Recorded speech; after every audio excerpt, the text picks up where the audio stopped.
Let's face this.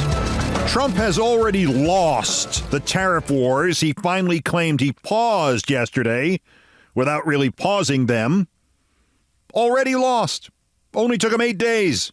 8 days from Liberation Day to a day when in any other war, in any other country, literal or figurative, he would have been deposed by now. And never mind how much you and I think he's crazy, a high-priced advisor to macro fund managers says, quote, a few of them have quietly wondered if the president might be insane, unquote. And after Wall Street came off the ledge and got back to where it was, 6 days ago? Only, 3 trillion lost? 4, 7? You lose track after a while. Trump declared victory. Up 2,500 points. Nobody has ever heard of it. Got to be a record because he cannot admit he made a mistake, ever. If he did, his head would fall off. And his approval numbers have cratered. He's underwater by an average of 6 points. Last Wednesday, it was an average of 2 points. Since the election, he's lost 20 points among those over age 65. He's lost 50 points among those under age 30. And he still, yesterday, raised the tariffs on the Chinese again to 125% because he's mad at them. Because they, of course, are winning this war. Because the Chinese are not negotiating. The Chinese don't negotiate. The Chinese are as they have been for centuries, for millennia. The Chinese are waiting for their opponents to die. The Chinese are apparently dumping our 10-year treasuries, driving up our debt, and they've opened trading partnership negotiations with the head of the European Union. Surprise. And for all the claims about pausing the tariffs, Trump says a universal 10% tariff will be maintained on everybody. That's not a pause. Oh, and the very stable genius began the day in full panic. Between 7:46 and 9:37 yesterday morning, he made sure anybody who had not realized that it and he were in free fall, he made sure they realized we're all in free fall. First one, this is a great time to move your company into the United States of America, like Apple and so many others in record numbers are doing. 0 tariffs and almost immediate electrical energy hookups and approvals. No environmental delays. Don't wait, do it now. Free balloons for the kiddies. A few minutes later, make America great again. After that, Republicans, it is more important now than ever that we pass the one big, beautiful bill. The USA will soar like never before. The next one, it is imperative that Republicans in the House pass the tax cut bill now. Our country will boom. Yeah, actually, we've been booming. All the destruction and mayhem. That's the sound you were hearing was the boom. Fixing trade and tariffs is a good thing. Jamie Dimon, J.P. Morgan Chase, chairman and CEO on Maria B. show. Did he call Maria Bartiromo a B? Be cool. Capitals. Be cool, he wrote in number 6. Be cool. Hello, my fellow teenagers. Be cool. Everything is going to work out well. The USA will be bigger and better than ever before. And the last one, this is a great time to buy DJT. You're making Herbert Hoover look like Warren Buffett here, Chauncey. And when all that didn't work, he paused, kinda, the tariffs. While his trade rep, Jameson Greer, was testifying to Ways and Means. Middle of his goddamn testimony, Greer had already spent 4 hours looking like an idiot bullshitter when the idiot bullshit he was defending was completely changed. He found out on his phone. Then he looked like an uninformed idiot bullshitter. I was waiting for, Mr. Chairman, I'd like to amend my remarks. Which ones, Mr. Witness? All of them. But the tariffs were not reduced at all against China. They were increased, and not apparently the next tariffs. They're not being reduced, the ones against the pharmaceutical industry, because when you pissed away almost all of your presidential support in 8 days.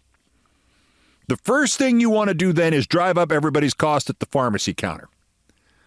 And nobody told Treasury Secretary Scott Bessent, the guy who looks like a foppish character played by the actor Barry Bostwick, nobody told him not to hint at the next tariff. Quote, "It's Main Street's turn." Main Street, clothing stores, restaurants, coffee, water, the street traffic of American commerce. Kill it as quickly as possible. Remind people that when those prices double, you can make your own coffee at home and you can buy one plastic bottle and refill it with tap water for the rest of your life. Did you know that? We used to do it that way. Make it clear to them that, to Trump, America does not have people in it, only companies, and that the point of Trump's America is to charge Americans more for everything. Citizens are a mere infestation in corporate land. The Footwear Distributors and Retailers of America Association now says that if running shoes now made in China or Vietnam that now cost you $100 are instead going to be made here, they will cost you $300 or $400. That is not changing. That was not paused. If you drive a car, I'll tariff the street. If you try to sit, I'll tariff your seat. If you get too cold, I'll tariff the heat. If you take a walk, I'll tariff your feet. Sorry, George Harrison. It is so bad, that even the New York Both Sides' Times has begun to sit up and take notice, right next to the surprisingly timely and relevant investigative piece for which it expects to receive the next Pulitzer, 7 Ways to Turn a Can of Tuna into Lunch or Even Dinner, was analysis by David Sanger about this Trump policy, even though the word policy implies there's some plan or just some similarity from 1 hour's actions to the next. The quote, "burn it down first, figure out the consequences later" recklessness. The costs of that approach are now becoming clear. Administration officials knew the markets would dive and other nations would retaliate when Trump announced his long-promised reciprocal tariffs. But when pressed, several senior officials conceded that they had spent only a few days considering how the economic earthquake might have second-order effects. This was before they were trying to fish all the victims out of the water after Trump deliberately steered into the Reharek iceberg, and most of them had already drowned, but some didn't. So Peter Navarro went on Fox Pravda TASS and announced, "This is one of the greatest days in American economic history." Yes, sir, Shrimpy. Just like the day after Black Thursday in 1929. I mean, there wasn't also a Black Friday. That was also one of the greatest days in American economic history, wasn't it? Wasn't it? All right, the too long didn't listen version to all this, the president might be insane. Let me circle back to that Wall Street big roller researcher. He is Thomas E. Lee, co-founder, head of research at FS Insight by Fundstrat, because the big money spends none of it on good company names. My old colleague, Carl Quintanilla, pulled this from Mr. Lee's newsletter. In the last few days, we have had many conversations with macro fund managers, and their concern is that the White House is not acting rationally, but rather on ideology. Nothing gets past a billionaire. And some even fear that this may not even be ideology. A few have quietly wondered if the president might be insane. I wrote this in 2016. Oh, big piece about could the president pass its sanity test. At least it's nice to know we're not alone in our assessment. For all the rebounding yesterday, hey, we're hemorrhaging less. There's a problem bigger than all the positives put together.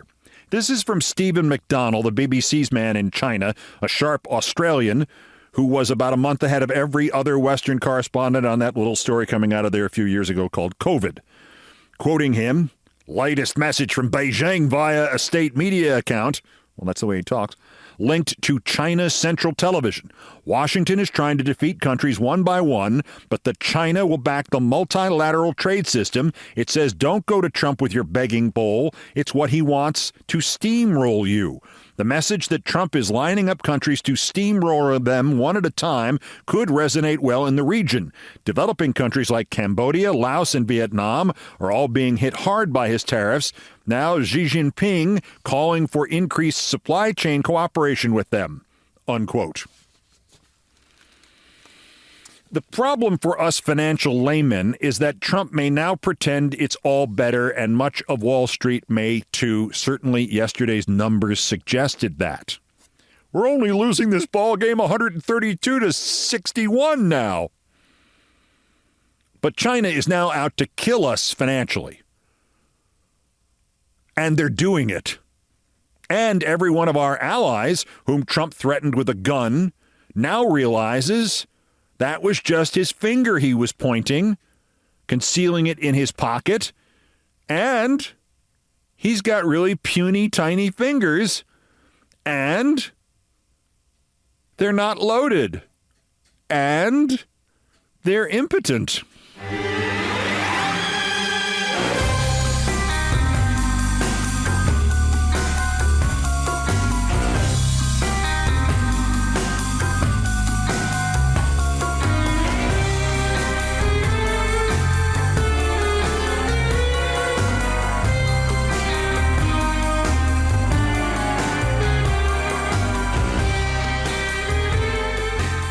Now, the subtext here that most people did not notice because Wall Street was too busy reenacting 1929. Is there more to this than sheer insanity and incompetence?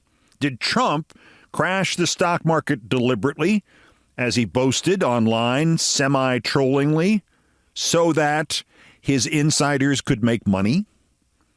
Politico inadvertently fed this narrative. Its chief stenographer and CPAC part-time spokesmodel Dasha Burns drank the whole pitcher of Kool-Aid on Tuesday. Quote, inside the White House itself, the outlook is downright rosy among a select group of Trump's inner circle. Ebullient is how one insider close to the administration described the mood in the West Wing. Nobody is fearful. They knew this stock market reaction was coming. They feel like everything is going according to plan. If only we'd remembered to write a plan. The key part of that quote, they knew this stock market reaction was coming. They feel like everything is going according to plan. Andrew Ross Sorkin on CNBC said there was real potential that, quote, it would not shock me if we were to find out that a whole bunch of people who work in Washington as our elected leaders ultimately sold stocks last week, or potentially worse than that, shorted the market. But how could we ever find something like that out? Oh, Marjorie Stupid Green.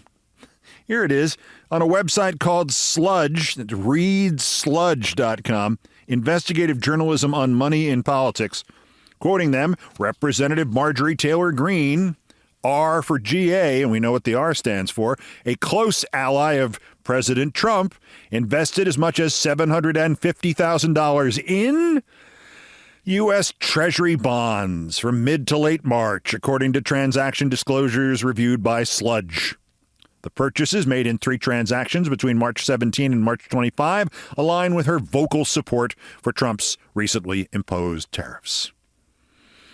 How could we have ever found out? All right, it's Marjorie Stupid Green. I knew there was grift here.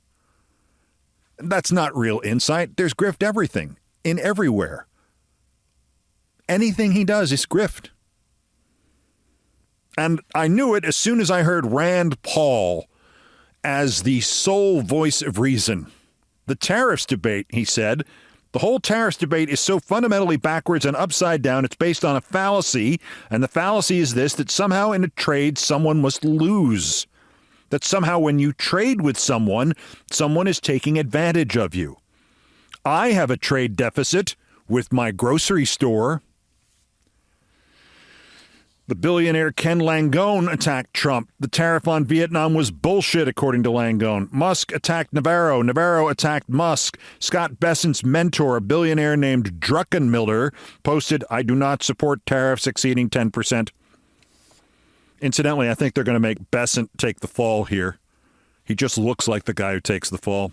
But the all-time Lulu quote was this one. The tariffs are, quote, more severe than I would have expected, particularly the way it is impacting Vietnam, China, and Cambodia is more extreme than I would have thought. That was from Wilbur Ross. Wilbur Ross, the ancient Trump Commerce Secretary last time. You know how old Wilbur Ross is? He's 206.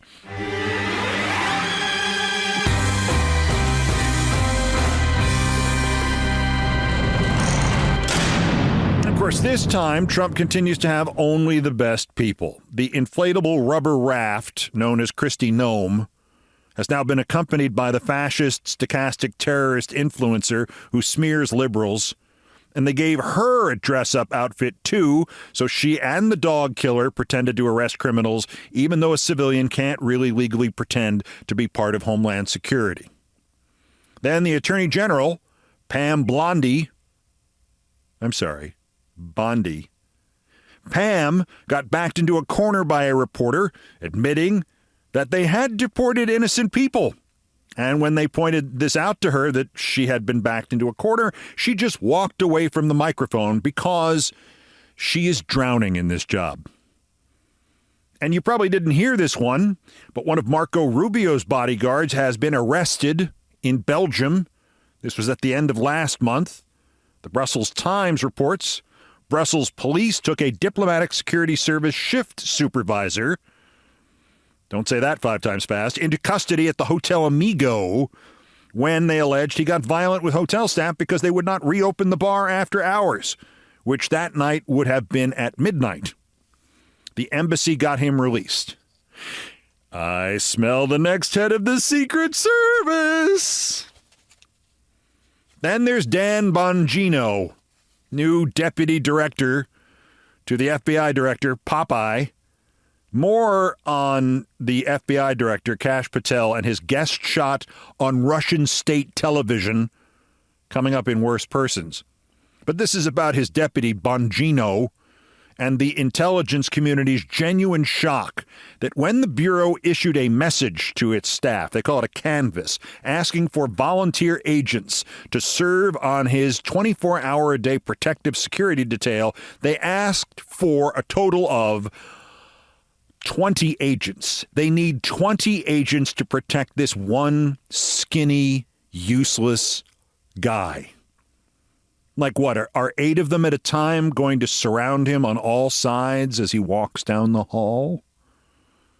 Actually, that makes sense. That could explain it. They would then be able to make sure nobody gets close enough to confirm that Dan Bongino's hair is not his own. And lastly, of all the things Trump doesn't understand, the thing he most doesn't understand the best is he's a fat old man who keeps forgetting to put bronzer on anything but his face so his hands look like he's holding mashed potatoes, and who the other day managed to shape his hair into an almost perfect square so that he looked like the president of Minecraft. Trump, though, continues to make jokes about other people's faces. Anybody else's face. Anybody else in the world's face.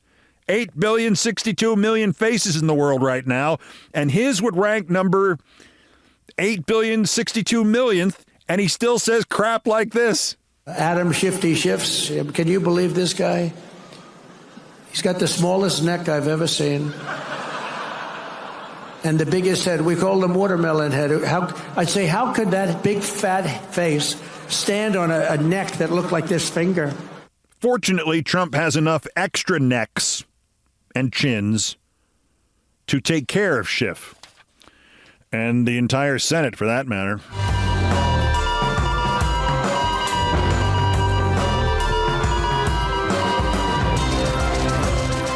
I said finally, but I did want to say goodbye first to Gretchen Whitmer, who Gavin Newsomed herself yesterday.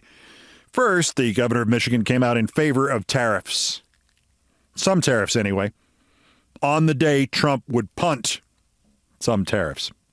Trump signed more executive orders in the Oval yesterday for higher flow shower heads, for prosecuting conservative election monitor Chris Krebs, about shipbuilding. There's some anti-Miles Taylor stuff. I don't know, more tariffs maybe? Who knows? And who's in the corner? Not smart enough to get out of the goddamned Oval Office while all this is going on? Gretchen goddamned Whitmer. Honored to have Gretchen Whitmer from Michigan, the great state of Michigan. And she's really done an excellent job. Very good person. That was Trump. Don't know what route you think you are on politically, Governor, but whenever you get to your destination, say hi to Gavin Newsom when you get there. Because he's done, and you're done, because neither of you has learned the Howard Dean, Rudy Giuliani rule. Do not start already running for president, especially if it involves compromising with the other side, whom everybody hates. Do not start already running for president 4 years from now until it's only like 18 months from now. And also, Governor, if you buy one Trump executive idiot order, you get the rest for free. And never, ever get the endorsement of the worst leader in the history of the free world.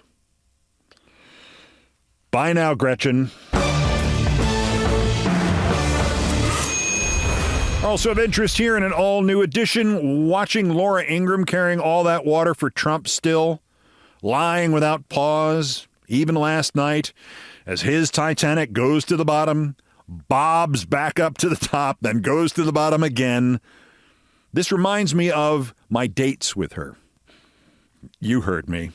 Because all of the liquid she drank nonstop. I was worried about the explosion risk. But usefully, she explained the nascent prototype of the fascist media ecosphere, which I will repeat. Things I promised not to tell, and in this case, things I'm surprised I survived, and more on Kash Patel, Wayne Gretzky, and the hockey writer moron who is defending them both. That's next. This is Countdown. George Carlin, pleasure to have you here. Thank you. This is the best news show ever. I told that to one of your producers, and I want you to know that. I've seen them all, and it's just, especially the first 35 minutes. Thank you, sir. It's just unparalleled. I got bad news. Between you and I, we got 6 minutes to completely screw that into the ground. Okay, right? That's good.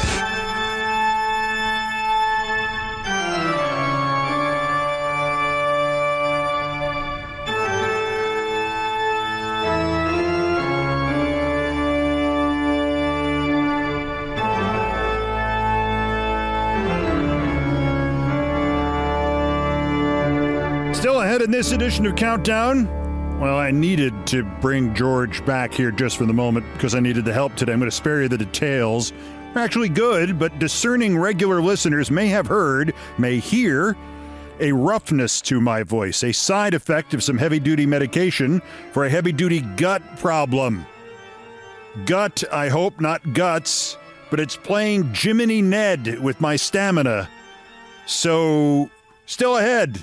On Countdown, I'll think of something. First, believe it or not, there's still more new idiots to talk about. The roundup of the miscreants, morons, and Dunning-Kruger effect specimens who constitute the latest other worst persons in the world. Here are the nominees. The bronze, worst Joe Manchin, the former senator and pretend Democrat from West Virginia. Joe has just revealed he's writing a book. It's called Dead Center in Defense of Common Sense. It's about his political accomplishments and a defense of his politics. What is it, 4 pages long? Preface by Kirsten Sinema. 1 sentence. I'm great. The best part is the cover of Joe Manchin Dead Center in Defense of Common Sense is a tight shot of Manchin's Joe Theismann-esque face, but only half of his face. Seriously, it's a photograph of half of him. Only in terms of how you look at it, viewer left or viewer right, only the right half. Joe's photo, symbolizing the dead center of his politics, is actually a photo of the far right. Only the far right. Only his far right. Joe Manchin. Only on the far right. Kind of summarizes Joe Manchin, don't it? The runner-up, worser, Marjorie Stupid Green. First, I'll read her tweet. Then I'll read the caption of the screenshot she retweeted. Then I will read the screenshot she retweeted. First, from Marjorie Stupid Green herself. Quote, "The left always pays protesters, and here's the proof. Meanwhile, we never had to hire anyone to attend and support President Trump at his huge rallies." Then, an account called Wall Street Apes, so that's what, a Musk Bitcoin NFT confidence game account. Remember NFTs? Quote, "Paid to protest positions are being posted on Craigslist. A huge amount of the new positions being posted everywhere are to protest. Cash paid." They've always lied. They used to be better at it than this. Here is the list, endorsed by Marjorie Stupid Green. Los Angeles, hands off, anti-Trump protest merch sales team. Cash paid 4 days ago. Los Angeles, hands off, anti-Trump protest merch sales team. Cash paid 4 days ago. Los Angeles, hands off, anti-Trump protest merch sales team. Cash paid 5 days ago. Central LA, sell protest and resistance products at protest rallies in your area. Sales at protest and resistance rallies 5 days ago. Los Angeles, hands off, anti-Trump protest merch sales team. Cash paid 7 days ago. I'm assuming you have noticed by now what all of those "we'll pay you to protest against Trump" Craigslist ads actually have in common. Not one of them offers to pay you to protest against Trump. They are all trying to hire people to sell merchandise and products at the anti-Trump protests, which I believe the fascists, until, I don't know, they crashed the stock market, the fascists used to praise as capitalism and bootstrapping and independent small businesses. Merchandise. They're not hiring protesters, they're hiring people to sell crap to the protesters. And Marjorie Stupid Green missed that part. Plus, there is a special irony to her assertion that nobody is ever hired to work at the Trump rallies, given that all the Trump rallies is merch sales. In fact, all the Trump presidency has been is merchandise sales. This con man sold T-shirts with his own mugshot photo on it, and merchandise with pictures of the moment he got shot. I mean, consider this just on a human level, or whatever it is he is. Just on a base level. Do you know how stone cold dead your soul has to be if you are not bothered at all by pictures of the moment you got shot? How addicted, how consumed by money do you have to be to ignore that memory of, well, that was almost my last second on this earth, and I spent it in that town? Even that? No. He tries to make a profit off of it. There's nobody there. What can I do with this? Well, if I don't die, I can sell pictures of this. But tell me again about how nobody gets paid at a Trump rally when the ads are all about anti-Trump merchandise at the anti-Trump rally. Anyway, Marjorie Stupid Green, everyone. But our winner, worse even than that, the worst, Frank Seravalli, who used to be a hockey reporter. He worked for the Philadelphia Daily News and then for the Canadian sports TV network TSN. He's now on a hockey website you've never heard of, just like I've never heard of, even though I've been covering hockey professionally since 1976. Somehow, though, this Frank Seravalli is still the president of the Professional Hockey Writers Association, the PHWA. Professional applies to the writers, not the association. Frank is a dope, and Frank is MAGA. It happens. Unlike those people, the MAGA dopes, the rest of us, you and I, we don't think that disqualifies you from working in sports, or working in general, or living in America. Go make your money, have a nice life. Just stop trying to shove your stupidity down our throats. That's all we ask. But Frank is a real dope, and he has now crossed a real line. By way of background, this is not the first time he has crossed a real line. It is not the first time this hockey season he has crossed a real line. Frank once got the list of the players to be chosen in an NHL expansion draft. Before the draft actually started, it was to be televised live, so Frank took this list and published it hours in advance, without spoiler alerts or anything. And last fall, after the Columbus Blue Jackets star Johnny Gaudreau and his brother were killed by a drunk driver the weekend of their own sister's wedding, Frank Saravalli wrote on his website his predictions for the 2024-25 hockey season. Quoting screenshots saved by the Twitter account The Win Column, which is devoted to the Calgary Flames team, here's the first version of what Frank Saravalli wrote about the Columbus Blue Jackets. 14, with a little help from Gaudreau, that would be the star player, one of the two who was killed, the Columbus Blue Jackets will win the 2025 draft lottery. It's the only consolation prize on a brutal year, but hope and help is on the way. Bananas that the Blue Jackets have never won the lottery. Somebody, maybe Frank, decided that was pretty sick. So he reportedly changed to, according to another screenshot from the same source, 14, with a little help from above, the Columbus Blue Jackets will win the 2025 draft lottery. It's the only consolation prize on a brutal year, but hope and help is on the way. Bananas that the Blue Jackets have never won the lottery. Apparently, Frank still thought he could finesse this, and that he really hadn't done enough on the subject of Johnny Gaudreau's death, and how this idea got into his head that the Blue Jackets would be compensated for their beloved player's heartbreaking death with a draft choice. The third version of the Saravalli, per the screenshots, 14, with a little help from Gaudreau in heaven, the Columbus Blue Jackets will win the 2025 draft lottery. It's the only consolation prize on a brutal year, but hope and help is on the way. Bananas that the Blue Jackets have never won the lottery. Well, based on your logic, it's because their previous players had not been killed. Remember what I said, Frank Saravalli's a dope? Yeah, this is what I'm talking about. At that point, after the third version of this heinous, unnecessary, gratuitous, indulgent, moronic paragraph, Saravalli gave up. Now, he had no excuse for this. The fatal accident was in August and the column was in early October. None of this was heat of the moment. None of this was ill-advised. None of this was, Christ, what did I write that for? Called out, Frank Saravalli apologized and said, I'll be better. Well, he has not been better. I've outlined here in the last few weeks, or tried to, the amazing pain being felt in our neighbor's home, Canada, as its former hero of heroes, Wayne Gretzky, has gradually betrayed his country. As Trump's threats against Canada, economic threats, independence threats, insulting references to the Prime Minister just being the governor of the 51st state, etc.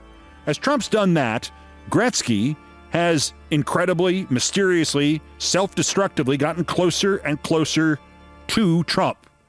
This climax last Friday night as Vladimir Putin's pal, Alex Ovechkin, tied Gretzky's record for most career National Hockey League goals, and Gretzky sat cheering from a suite in the arena, seated next to election denier and Trump thug and fanboy of the January 6th terrorists, old Popeye himself, Kash Patel.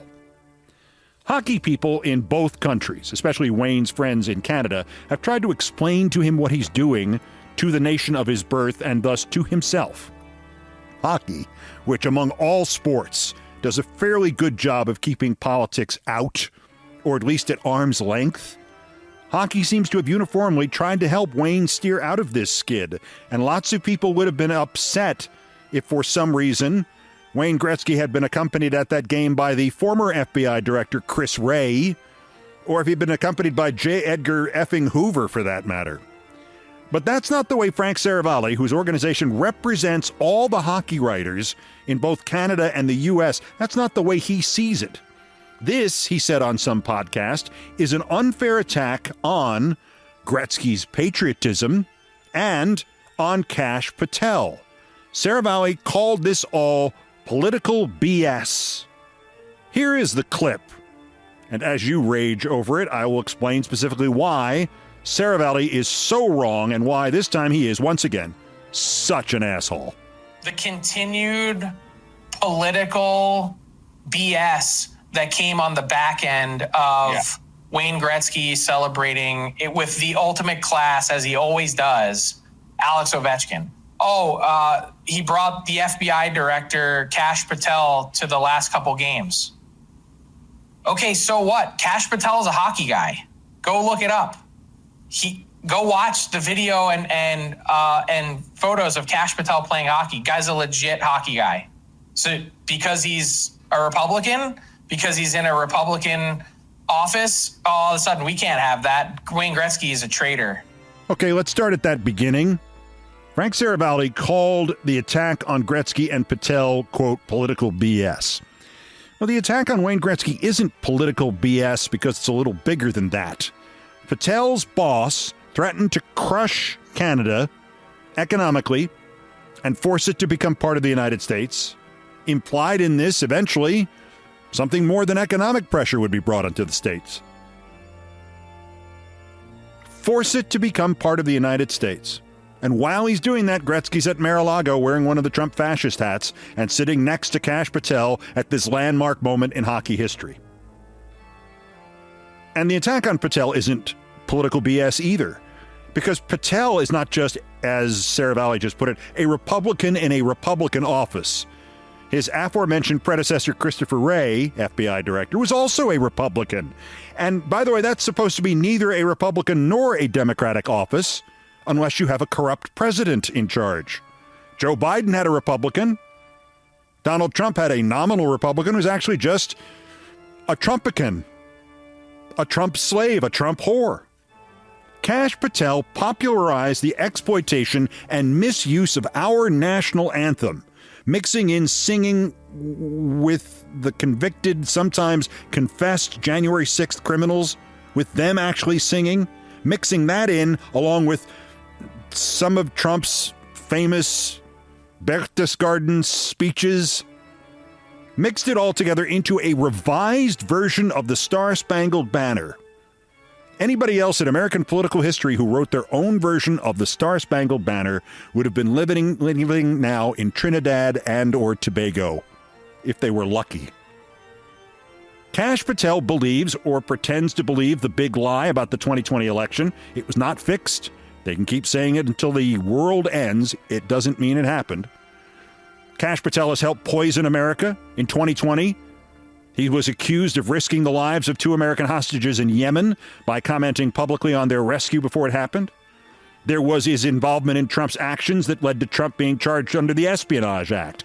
And the story, maybe a real story, maybe not a real story, that Trump declassified everything in that whole thing, verbally, but only to him, Kash Patel.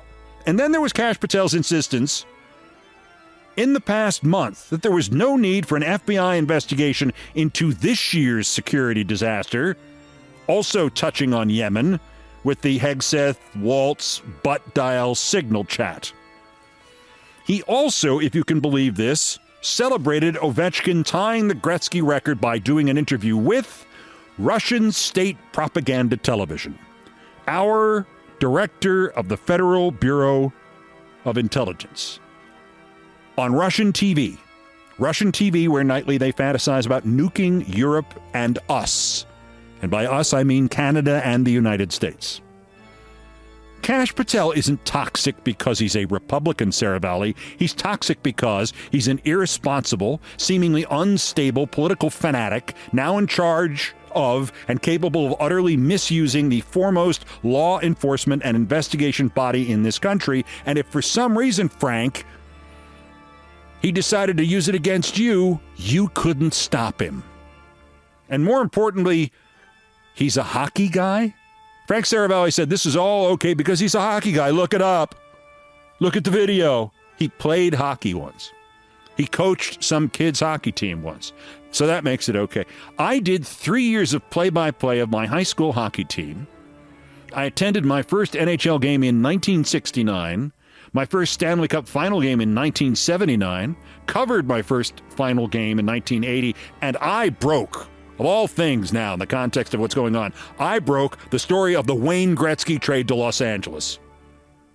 I'm a hockey guy, and guess what? If for some reason Wayne Gretzky had wanted to have me in that suite with him, that would have been just as inappropriate. Never mind the politics, just like, what the hell is that Olbermann guy doing there? Vladimir Putin is a hockey guy, Frank Saravalli. Should he have been there? Because he's a friend of Trump's and Ovechkin's? If Wayne Gretzky's got Bobby Orr in there with him, or one of Gordie Howe's sons, that's a hockey guy.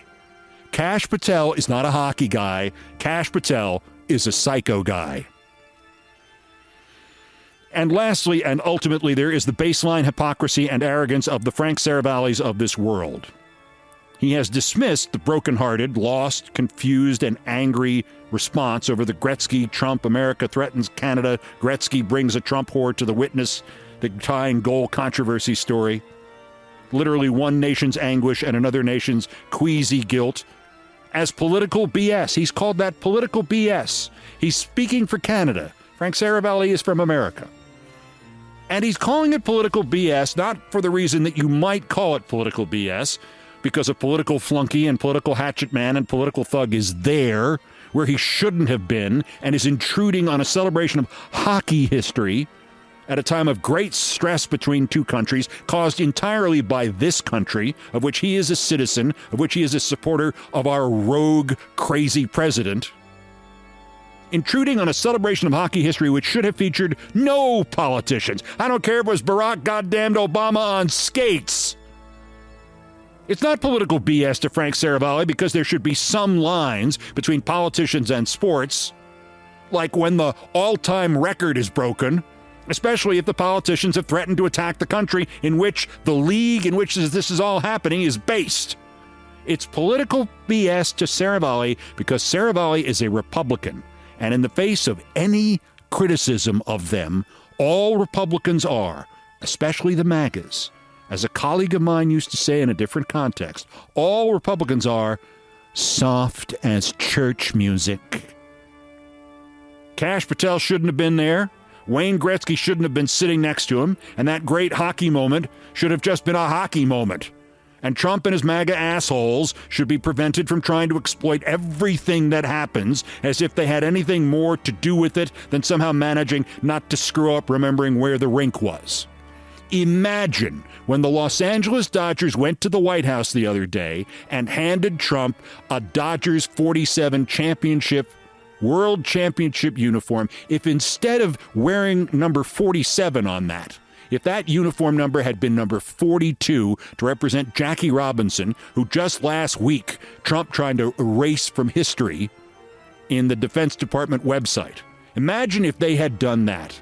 What would the reaction to that have been? But criticizing Kash Patel is political BS. Insisting Patel and Gretzky were wrong. But criticizing Patel and Gretzky were right, that's not political, is it, Frank? Got it. Asshole. Frank, hey, why don't you write a column demanding they give Patel an assist on Ovechkin's tying goal? Or give one to Trump, Saravalli, today's other worst person in the world.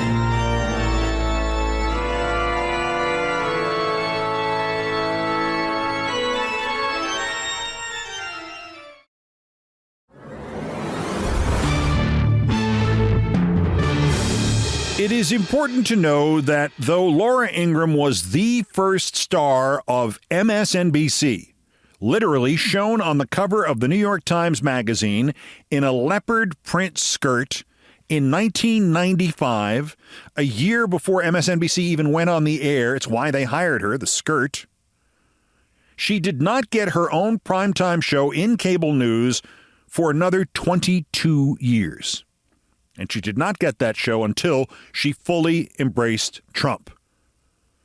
And as we've seen yet again, as Trump has circled the drain, she sure has embraced him. In things I promised not to tell, a little personal experience about embracing her. My primetime cable news show debuted on October 1, 1997. It would be 20 years before hers. But she was a guest on my show the first time the next month, November 1997, and she asked me out in December, I think. It was long after that Laura revealed to me that her mother's dying words to her had been, "Laura, why are you so bossy?" I mean, who tells anybody else something like that? Anybody else in the world? Why would you say that? Wouldn't you make up something nicer sounding? "Laura, you've been such a great daughter." I mean, how in the hell could I check? Even more recently than that, she had invoked her mother again in public, I think as an excuse for raising the Social Security age or eliminating Social Security altogether or having 90-year-olds screw little screws into American iPhones or something. I can't remember what it was. It's true, though. Even as Laura flourished in television, she never said, "Here, Mom, here's enough so you can retire." Laura boasted in public that her mother, Ann, worked until she was 73 as a waitress, full-time. And boasted that her mother continued to pay off Laura's college loans. Anyway, the Ingram dates. And something she told me on the first of these dates has resonated with me literally every month since and is relevant to politics today. I know. I did not so much date her as survive her. Even then, before 9/11 helped to slide her cheese off her cracker, I find a diary entry referring to her as Hurricane Laura. That was March 15th, 1998. Beware the Ides of March, Julius Caesar. I didn't. Honestly, and God help me, nearly 48 years of dating, I have not been a kiss and teller. I have dated, I don't know, dozens, a couple of hundred, actually. 13, seriously. With maybe 3 exceptions, you don't know any of their names. One of them, now a political writer, basically lived with me for 3 years. I keep that confidence. So why am I telling this story, violating that? Because not 3 months after that first date, when we were still going out, Laura Ingram asked me if she could look at a speech I was going to give at Cornell's graduation weekend and offer suggestions. This is so long ago, I literally faxed it to her. Sure enough, a couple days later, I'm watching Imus in the Morning, which was televised by my network, MSNBC, and there on his desk in front of him is the faxed copy of my speech, and he is reading from my fax. I could recognize the exact sequence of the vertical stripes my cheap fax machine used to streak all of my outgoing pages with. Laura used to go on his show a lot, so to curry favor with Imus, she sent him the speech without asking me. As I told her that day, all bets are now off. So I've told parts of this story before, like she had been a Supreme Court clerk for Clarence Thomas, and our first date consisted of taking me on an insider's tour of the court and having me sit in his chair. In tribute to him, I did not say or do anything constructive. She then cooked me the largest steak I had ever seen that did not have a rodeo cowboy riding on it. And we watched a woman, later discredited because she could not keep her stories straight, go on 60 Minutes and make allegations against Bill Clinton. "This is my perfect date," Laura told me. Seared into my memory. But the important Laura Ingram story, sitting there in the middle of all the debris, I don't think I've ever told this. The first date was only about 6 weeks after the then First Lady Hillary Clinton got on the Today Show and blamed the, at best, exaggerated scandal about her husband and Monica Lewinsky on the, quote, vast right-wing conspiracy. That is so stupid, Laura said that night as she showed me her small office upstairs. I expected that she was about to decry the idea that Republicans would exploit television, talk radio, and the brand new internet to try to bring down a president from the other party, and I said so, naive little boy that I was. No, not that. Of course we're doing that. She was kind of offended that I doubted the conspiracy part. I explained I'd only been covering politics for 2 months. At the end of the day, she said end of the day constantly. At the end of the day, it's the vast part. It's not vast. Vast right-wing conspiracy. Why, I bet there's not even 30 of us. Laura Ingraham then explained that she was essentially the central desk for what she called the miniature right-wing conspiracy. She showed me a printed page that had the fax numbers of about 24 people. There at the top are the sources, she said. There was Ted Olson, the attorney, founder of the so-called Arkansas Project and the husband of Barbara Olson, a constant presence as a talking head on cable news. She later died on 9/11. Everybody liked her. There were several numbers in the office of independent counsel Ken Starr. One of them read B. Kavanaugh. I said, who's that? She said, nobody important.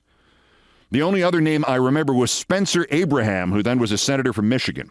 She said they, including the people in Ken Starr's office, sent her all the rumors, the ideas, stuff about Clinton, stuff they made up, and she distributed them to the other parts of the list. That's these numbers. One number was marked Hannity Radio, another Hannity TV, O'Reilly Radio, O'Reilly TV. There was one for Limbaugh. There was one marked Justice Thomas, and I pointed to it. He likes to stay informed. Now, maybe the most important name's not on that list. That's Matt Drudge. She said Matt Drudge used all of her stuff, but he didn't want any of it to be traceable. Very big on not traceable. So I never fax it to him, she said. I just give it to my brother. This is when she still liked her brother. He sees Drudge all the time. He gives the stuff to Drudge. Now, over here is my baseball collection. See, there were reasons to go out with her. At the time, I could think only of an old cartoon I had once seen. It was an octopus working in the post office, using all 8 of its limbs to sort the mail. But every couple of weeks, it dawns on me afresh that I was actually a witness to one of the earliest configurations of the machinery. And there is no doubt today whether it is vast or miniature. It's vast. The machinery that links the right-wing politicians and those who are supposed to be above the fray, like Supreme Court justices and special prosecutors and people like that there, with the right-wing publicity outlets that pretend to be news organizations like Fox and Drudge and OAN and Newsmax, and the ones that don't even pretend, like those who succeeded Limbaugh. This machine is, in fact, everything that your typical paranoid, conservative, Republican, fascist, Trumpist thinks is being run by George Soros or Bill Gates or Dr. Fauci or me. You want to be able to say there are reports or accusations about some Democrat or liberal figure or celebrity? Well, somebody puts a rumor in at one end of the machinery, or somebody makes up a rumor at one end of the machinery. It is then sent to dozens of other people. They repeat it. Voila. Suddenly there are reports. The reports then get fed back to Fox News or Breitbart or the Wall Street Journal or the Supreme Court, or they're just tweeted by 1,000 bots simultaneously. You want to push this ancient, racist, anti-Semitic paranoia called the Great Replacement, but you want it to come out washed, clean enough that soulless opportunists like Elise Stefanik and J.D. Vance can say it aloud on the campaign trail without forfeiting their candidacies. This is the machinery. And I saw the machinery when it was just a list of 20 and 30 people. And at that moment, I barely recognized the importance of what I saw. Then again, I was still on that night recovering from not just the giant steak, but something far more visceral. Earlier that day, as we were leaving the Supreme Court, Laura Ingraham had boasted about getting even with an ex-boyfriend by going back into what had been their house and putting up exact copies of all the photos of the two of them together that he had taken down from his walls. And when he got smart and changed the locks, she went back again to finish the job, found her key didn't work. So, naturally, as you would, she stuffed his garden hose through the mail slot of his front door and turned on the outdoor spigot. $10,000 worth of hardwood floors ruined, she said proudly, and part of me screamed, "Flee. Flee now." I didn't flee. Later, as I tried to sleep, two noises kept me awake. Snoring, not my own, and Laura's dog. Laura's dog kept talking in his sleep. I mean, almost in syllables.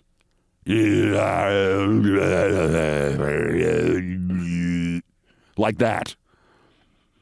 It was something like 25 degrees out, and I was on the second floor, and yet I resolved that if her dog really did make that last leap to formulate actual syllables, and it turned out her dog was the one telling her what to do, I was simply going to leave by the window without bothering to open it first.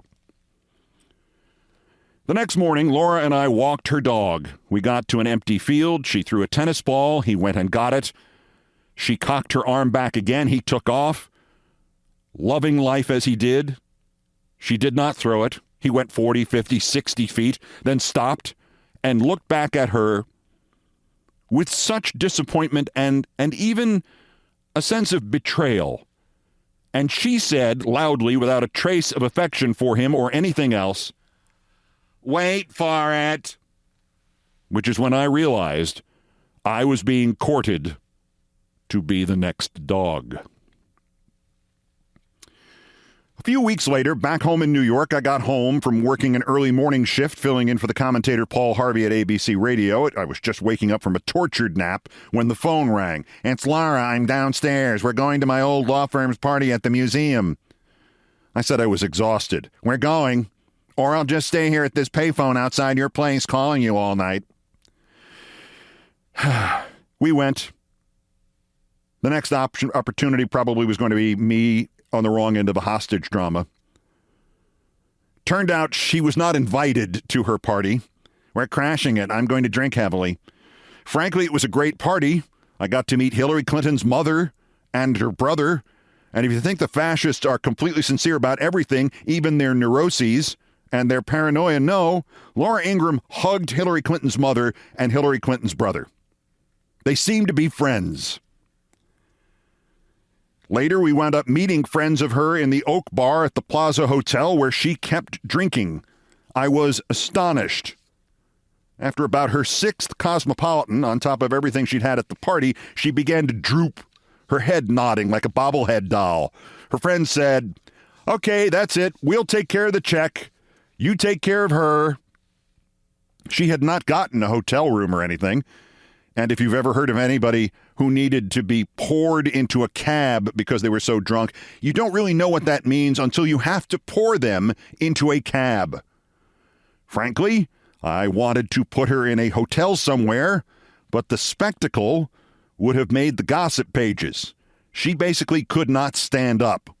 So I took her to my apartment, put her into my bed, and I went and slept on the couch at the far end of the apartment, which is where I was hours later in the morning when she woke me up because she came parading through using my phone to call my assistant to get a car sent to my address to take her to the airport and to make sure that everybody in my office knew she had stayed overnight at my apartment. And all I kept thinking was, why didn't I follow my instincts? My instincts said flee.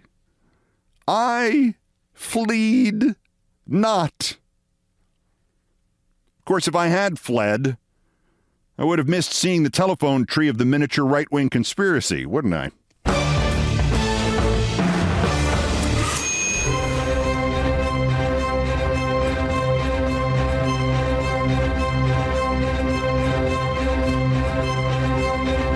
I've done all the damage I can do here. Thank you for listening. Brian Ray and John Philip Chanel, the musical directors of Countdown, arranged, produced, and performed most of our music. Mr. Chanel handled orchestration and keyboards. Mr. Ray was on the guitars, bass, and drums, and it was produced by TKO Brothers. Our satirical and pithy musical comments are by the best baseball stadium organist ever, Nancy Faust. The sports music is the Olbermann theme from ESPN2, written by Mitch Warren Davis, courtesy of ESPN Inc. Other music arranged and performed by the group No Horns Allowed, and my announcer today was, just because I needed to hear his voice, my late friend, George Carlin. Everything else was, as ever, my fault. That's countdown for today. Just 1,382 days until the scheduled end of his lame duck, lame brain term, unless Musk removes him sooner, or the actuarial tables do, or the billionaires do. The next scheduled countdown is Monday, illness depending. As always, bulletins as the news warrants, also illness depending. Remember, impeach Trump. It won't work now. It will win the Democrats the midterms. And to add to the pressure on the Republicans, I want polling on a presidential recall vote, even though we can't have a presidential recall vote. Somebody ask people what they think. Till next time, I'm Keith Olbermann. Good morning, good afternoon, good night, and good luck.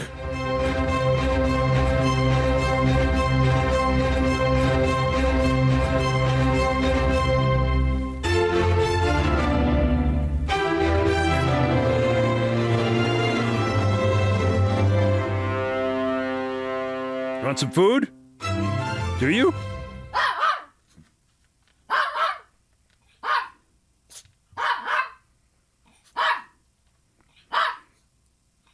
Sit, Stevie, sit.